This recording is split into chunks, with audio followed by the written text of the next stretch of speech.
people holding hearts before charts. Before meds had names, we had compassion.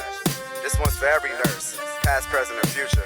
Let's go. We are the calm in the storm, the beacon of hope. Every beat, every breath, we honor the oath. From night shifts to day breaks, loving our tone. Peplau taught us, connection heals more than alone. From Florence to futures, we redefine care. Not just meds and machines, we're presence of prayer. With hands that comfort, eyes that see truth. Healing ain't a chart, notice what we do. We are nurses with hearts wide open. Right. I think we're recording. Welcome back, everybody, and welcome to another episode of Peplau's Ghost. Really excited to have our guest here. Dr. Fatima Ramos Marcuse is here with us, and she is a PhD developmental psychologist and a board-certified PMHNP. So I'm really interested to hear how those two experiences and educations really kind of come together on this podcast. As always, I'm joined with my eternal friends, Dr. Sean Convoy, Dr. Kate Molino, and Dr. Melissa Chapman-Hayes. Fatima, it's an absolute honor to have you here. I wanted you on this podcast as soon as I heard, and I forget the chain of events that actually kind of connected. Somebody said, you should get Fatima on your podcast. She actually met Hildegard Peplau. And I was like, well, heck yeah, that's so awesome that we had, so many people who have actually met Hildegard Peplau. So if you wouldn't mind, maybe that's where to start us, in your experience, how was meeting the founder of this podcast, the namesake of this podcast? How did that shape your life, and what's kind of memories do you have? So take it from there. All right. First of all, I want to say that I'm really delighted to be here with all of you today, and just delighted to be talking about Hildegard Peplau and psychotherapy. I did get a chance to meet Hilda several times at conferences in the 90s. I studied directly with one of her students, Dr. Suzanne Lego, at Columbia University, and she and Dr. Peplau were in constant contact. I believe those letters are either in the archives or I believe there's a Peplau Museum in California, and that's where those might be. But I was in awe of meeting Dr. Peplau, and essentially, because in graduate school, I learned how to do psychotherapy using her manual. And there's a funny story about her manual, which was a Xerox copy, and there were 100 pages. And before the first day of graduate school and before starting our work with our individual clients, we were to read this manual. And for some reason, I thought the cover pages were missing or something. But apparently, there is a copy of it in Virginia. Catherine Kane attested to it, and it's a Xerox copy. So maybe I had what I had on how to do psychotherapy. And so I was in awe of meeting this amazing icon who started the master's program in psychiatric mental health nursing that allowed a lot of us to become clinical nurse specialists. So I was prepared to be a CNS and graduated with a master's in psych mental health nursing, then had to wait until I had enough clinical hours with patients and supervision to become eligible to sit for the ANCC exam. And by the way, before I even started the program at Columbia, I also had to agree to have my own psychotherapy. So I needed to agree to be treated in individual and in group. And so I was very excited. I was working in inpatient psychiatry at New York Presbyterian Payne Whitney Clinic. And in those days, and I'm really dating myself, we had intermediate lengths of stay, and people stayed months and months in inpatient care. And then if they needed longer term care, they went to Westchester which is another hospital in New York where people stayed longer than a year. So I had been introduced to long-term mental health care and psychotherapy, and had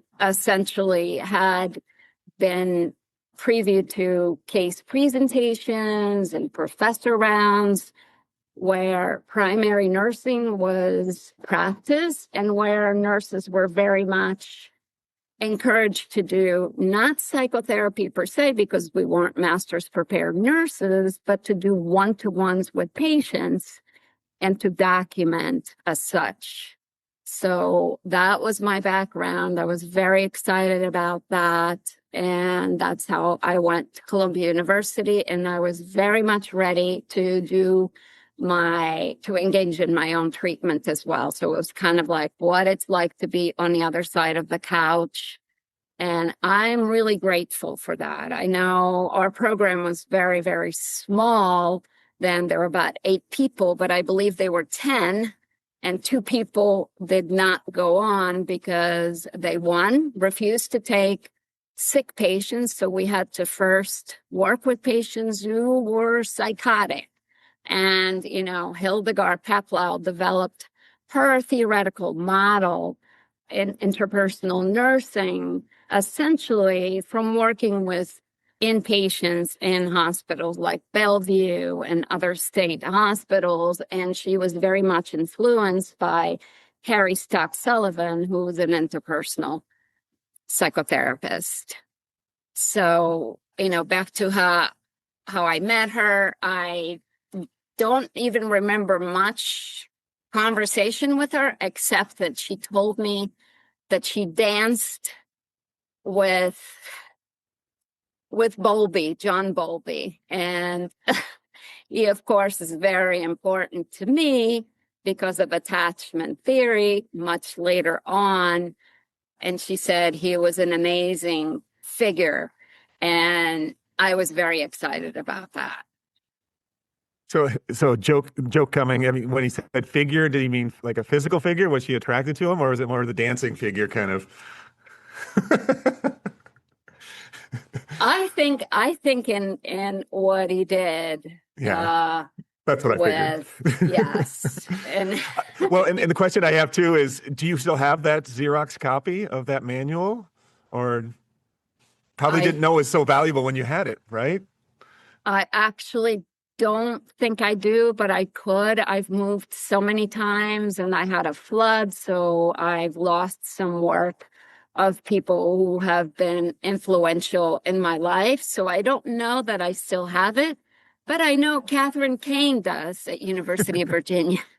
That's awesome. So you know where to the get archives. So. Yes, I know where to get it for sure. And, awesome. And essentially what I remember from those 100 pages were to focus on what the patient said and in the relationship. If a patient brought up something, then you were to really stay with that and help the patient create a full story. And I think it was very orienting and at times really difficult to implement, because at times patients want to go all over the place and talk about 100 different things. They want to tell you about this and that and that and this, but you were supposed to refocus them back on whatever it was that week that they were very upset about. And you were to ask about their thoughts and how they felt in a certain way. And I think it was really amazing how over time, and we had to follow the same patient over time, how people really changed in the times I didn't even have to ask questions. They already said, oh, I know what you're going to ask next. What do I think and how I feel? That's great. Thank you, Fatima. I'll pass it over to Sean. Pass the baton. All right. Hey, my friends. So first of all, I want to say I share your academic experience as a initial CNS evolving to PsychNT, and I trained at UVA with Catherine Kane, so we have some similar connections there. As I was listening to you talk, I kind of see your academic training in developmental psychology and in advanced practice psychiatric nursing as this really fascinating mix. It's like this professional bouillabaisse, right? It's just really, really rich. I ask you to think about that bouillabaisse, that your formal training, and then you've got a lot of experience in long-term psychiatric care, acute psychiatric care. Can you think about a case or a scenario in your practice, de-identify it, that let you know that, wow, psychotherapy is kind of like this lightning in a bottle, right? I know this works, and here's my evidence. Can you share that story for us that crystallized your appreciation and passion for this? So I have several cases, but one in particular is of a little girl that I treated since she was 4 years old. And at the time when I treated her, I was already a psych nurse practitioner and the CNS and the developmental psychologist. And so I'm sort of eclectic, but I used play therapy with her. She had traumatic events involving a problem in daycare at age 4, where she was left outside, and the caregivers thought that one of the parents had picked her up and they hadn't. And then she also had a mother who was psychotic on and off, okay?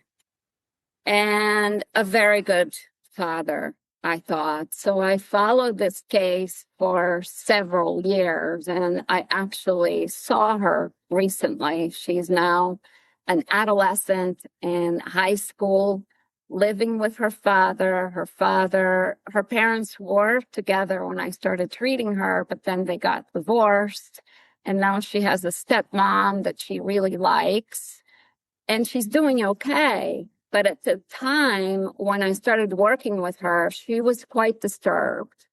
And in fact, this case went on to court, and there was a forensic psychiatrist involved who saw this young patient as completely psychotic from my notes. And, I did release my notes to the court and thought that she was disturbed beyond repair. And I thought he was completely wrong, that in play therapy, she did, in her play, did manifest some disturbing things, but she also had a lot of positive attributes to her and resilience, and had an amazing father. And I thought she had a positive attachment to the father, and likely positive attachment to the mother when the mother was not so fragmented. Okay. But this case, to me, over the years, because this kid has been fine, she's an amazing artist, she's doing really well academically, she has peers, she does have some anxiety and all that, but she's done amazingly well when, we could have looked at her, and in the beginning, her mom did take her to several providers, neurology, developmental pediatrician, a GI doctor, all these other people, because she was having a lot of different symptoms, and ended up bringing her to me without the father knowing. So that caused a lot of conflict. And this kid, by the way, and I treat people in multiple languages. So this kid's mother speaks Portuguese and the father is American. And so she was brought up with dual languages, had spent some time out of the country. And there were at times issues involving, will the mother take the kid out of the country? So a lot of back and forth, conflicts and disruptions and dysregulation and whatever. But looking at this kid from age 4 to age 15 now, she's done remarkable. And by the way, even after I stopped treating her for a period of time, she had come back so that my students in psychotherapy from Columbia University would treat her, would also do some family work, did some work with the mom, did some work with the dad. So this family has been in my practice for many, many years. And I think, they're not amazingly perfect, but they're also not, condemned to what the psychiatrists had suggested. I so appreciate that. And when you were talking in my mind, I thought about we sometimes in clinical practice, arguably sometimes informed by the medical model, we tend to embrace the negativity bias. And what your story tells me is that you valued pieces or positive childhood experiences just as much as you did aces or adverse childhood experiences. So thank you for that. Kate? Thank you. And my next question for you piggybacks on what you just shared, Fatima. And I love how you said that Peplau danced with John Bowlby, because you have also danced with John Bowlby, maybe not physically, but intellectually, right? So my question for you, given all your research and work on attachment and, parent-youth relationships, we would love to hear your thoughts on how psychiatric nurse practitioners can better use their knowledge and understanding of attachment as a tool for healing within the therapeutic relationship.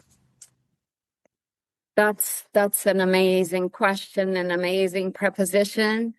I had developed a course at Columbia University that was at the doctoral level and master's and doctoral level, called developmental psychology for psychiatric nurses or something like that, or developmental across the lifespan, something like that.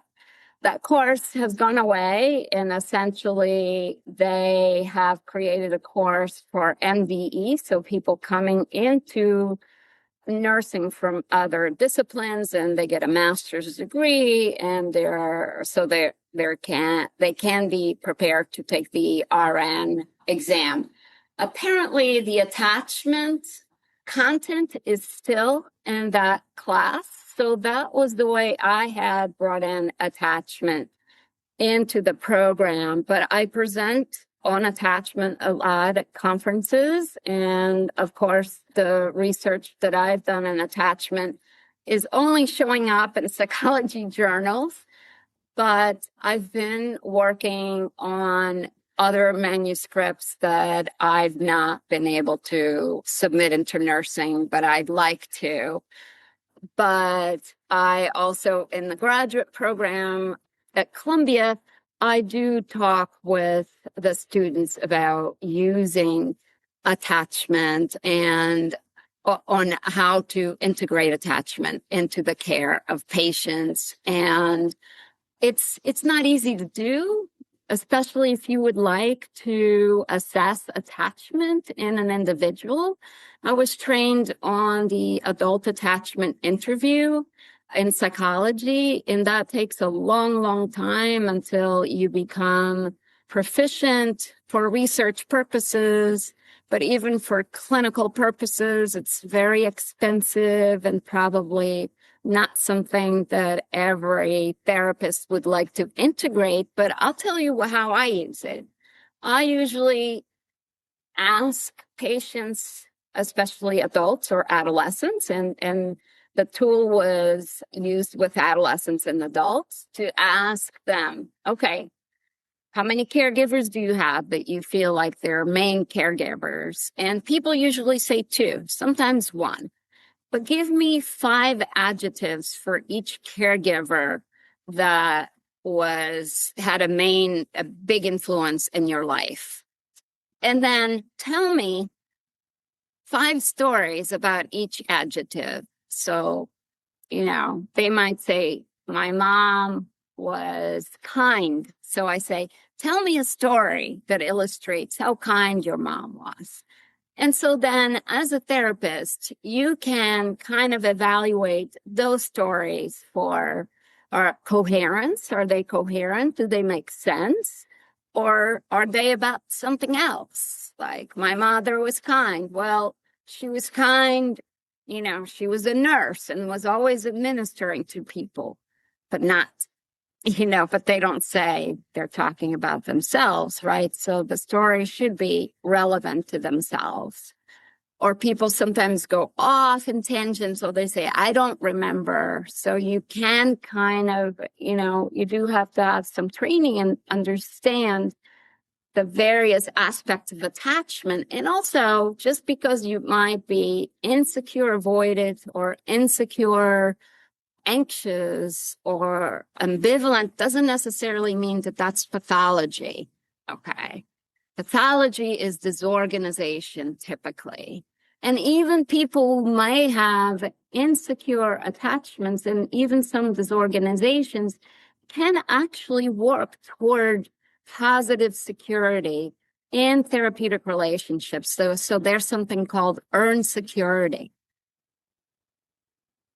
I don't know if that answered your question. Absolutely. Thank you so much. Those are such excellent practical examples I appreciate you showing that.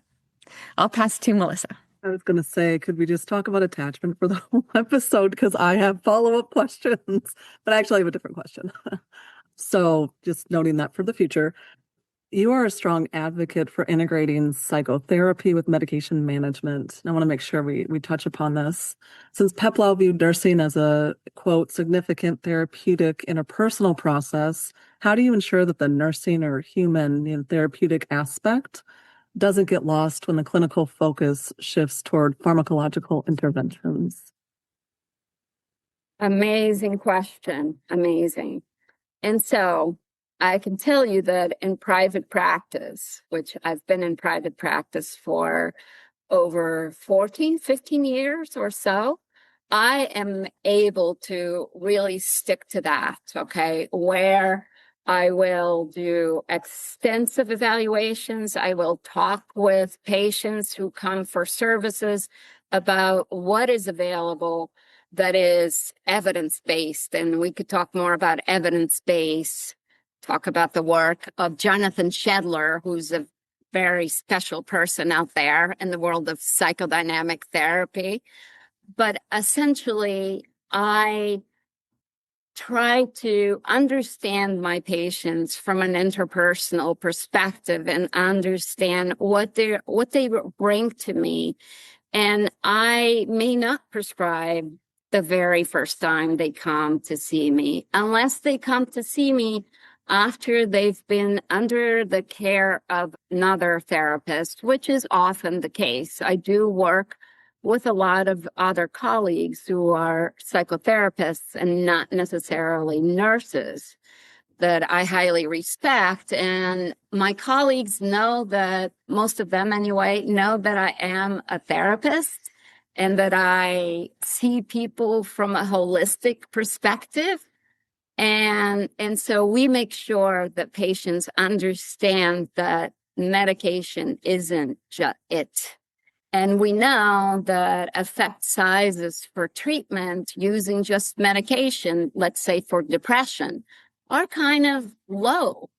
Actually, psychotherapy has better effect sizes than medication alone. I do prescribe medication. I think at times it definitely makes sense, especially if people are very, very ill with symptoms that affect their ability to function at school, at work, and family life. And they're just, unable to function out there. And that perhaps psychotherapy has not worked for them, or maybe they're just coming in and they're like, a minute away from being hospitalized. I don't particularly like hospitals these days. I try to avoid them as much as possible and try to, in the beginning, do more intensive outpatient care and often work in the team approach with other psychotherapists if I'm not going to be the psychotherapist in that case. Thank you. I appreciate that response. Yeah, amazing how you've kind of carved out your own kind of really, intensive, I think is a great word that you use. And so my next question kind of shifts a little bit to, I kind of failed to mention in our introduction that we kind of know each other through the International Society of Psychiatric Nurses. And I think you're the president of the foundation board this year. And so with this kind of, and you mentioned already your multilingual background, your experience kind of in international travels and maybe even caring.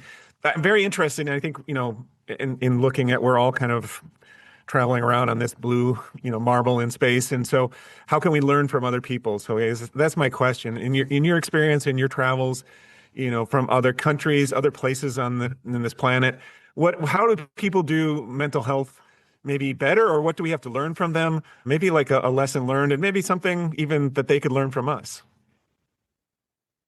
Well, that's an amazing question, and we probably need an hour to do that. Right, I know. Sorry. Yeah, I just got 5 minutes. No, just kidding. Well, take your time. So I know Portugal very, very well because I'm from there, and I've spent a lot of time there, especially last summer because one of my parents was very ill. And because my parents chose to go back in their elder years back to Portugal, and they both needed to see psychiatrists, neurologists, and all that. So I kind of am familiar with mental health. And I think they're using the medical model a lot. So they're I'm going to put them back to where we were in the late 90s. There's this pendulum that tends to swing from side to side. When I first got into mental health nursing, it was like all psychoanalytic, psychodynamically oriented. We were doing some medication stuff, and I was in research and all that, but that wasn't it. And then we're swinging the other way. And now even talking to colleagues who are psychiatrists, they're really not just wanting to prescribe meds. They want to do more. I think a lot of people, even psychologists, want to do more. All of us in mental health want to kind of provide more holistic kind of care. I did work as a psychotherapist in Switzerland for a period of time, not as a nurse. They would not let me work as a nurse. But as a EU citizen, I worked as a psychologist because I had a master's in psychology. So I worked with neurologists and psychiatrists, and there they were doing psychodynamically oriented psychotherapy. And also in cases that needed medication, they did do medication. This is I moved back in 2010, so it's been a little bit of time. But I learned a lot. I was for a period of time working on a manuscript, looking at other psychiatric mental health nursing programs across the globe. I looked at Canada. I looked at New Zealand, Australia, Switzerland. I was actually going to teach in a MS program in Basel, and then I ended up moving back. There was a psychiatrist teaching there, and in England. So in England, and also the Ireland, mental health nurses are very different. They're not RNs like we are in the United States. But it's just amazing how people manage to provide mental health care across the globe. Thank you for sharing that. It's, like I said, a loaded question. Like you were saying in the beginning, you could talk on that for hours, but I'm just mesmerized by all your experience, and thank you for sharing that a little bit. I want to be Fatima when I grow up. It's great. Pass it on. Fatima, I'm a reasonably okay psychiatric nurse practitioner. And one of the things that I learned over the years is that I have to follow the affect. So I noticed that when you were talking about attachment and Melissa was talking about attachment, both of your eyes lit up. So I'm going to defer my question and pass it back to Melissa. She can ask another question about attachment. Yeah, I know our listeners can't see our faces unless Dan posts some clips, but I have a loud face, so I'm sure you could pick up on that. I have so many follow-up questions, but I wondered if you could speak a little bit more to not pathologizing attachment, because trained as a psychologist, I certainly know John Bowlby and his work and have gravitated to it immediately in school. And more recently, it's kind of pop psychology as well. I'm this kind of attached, and that's how I am, or here's how to be in a relationship with someone who's insecurely attached.